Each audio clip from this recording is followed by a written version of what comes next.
మంచికో చెడుకో తెలియదు. టెక్నాలజీ అన్నటువంటిది మంచికే, కానీ అది ఉపాధి అవకాశాలు దెబ్బతీస్తుండడానికి సాక్ష్యం. ఇప్పుడు వ్యవసాయ కూలీలు కరువు అవుతున్నారని మనం అంటున్నాం, వ్యవసాయ కూలీలకి కూలీ కరువు అయిందని వాళ్ళు అంటారు. ఎందుకని? యంత్ర సామాగ్రి వచ్చిన తర్వాత వాళ్ళని పనులకు పిలవకపోయేటప్పుడు వాళ్ళు వెళ్ళిపోయి పట్టణాలకు వలస వెళ్ళిపోయారు. దాంతో ఇక్కడ దొరకట్లేదు. ఏడాది పొడుగునా వ్యవసాయ కూలీలకు పని ఉంటుంది? ఉండదు కదా. వాళ్ళకి ఆ నాట్లు వేసేటప్పుడు, తడి పెట్టేటప్పుడు, కోతలు కోసేటప్పుడు ఇలాంటప్పుడే ఉంటుంది. అలాంటి వాటి పరిష్కారం కోసం ఉపాధి హామీ లాంటి పథకాలు తీసుకొచ్చారు.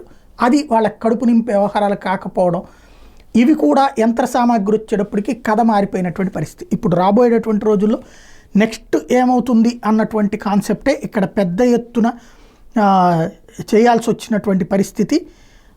ఇక్కడ అసలైనటువంటి చర్చ నడుస్తున్నటువంటిది ఏంటయ్యా అంటే ఆర్టిఫిషియల్ ఇంటెలిజెన్స్. ఇప్పుడు జపాన్ ఏకంగా ఆర్టిఫిషియల్ ఇంటెలిజెన్స్ భారీ ఏర్పాట్లు చేసుకొస్తుంది, భారీ ఎత్తున సామాగ్రిని రంగంలోకి దించబోతుంది. దానికి కావలసినటువంటి ఏర్పాట్లని ప్లాన్ చేస్తోంది. సాఫ్ట్ బ్యాంక్తో ఈ మేరకు ఒప్పందం కుదుర్చుకుంది. నివిడాలో ఇది జరగబోతోంది.